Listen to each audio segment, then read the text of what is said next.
Kailangan ba graduate ka ng medical field? Hi, ako nga pala si Ferds. Isa akong medrep. Itong vlog na to ay para sa mga fresh graduates, gusto mapunta sa medical field, career shifters. So, how to become a medrep nga pala? First question, syempre. Kailangan ba graduate ka ng medical field? Actually, kahit hindi.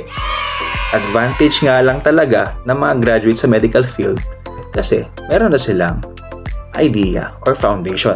It doesn't mean na pwede na siyang maging disadvantage mo if you're willing to learn at mag-aral. Para sa'yo to. Second question, ano ba mga skills na kailangan? Siyempre, nasa sales tayo.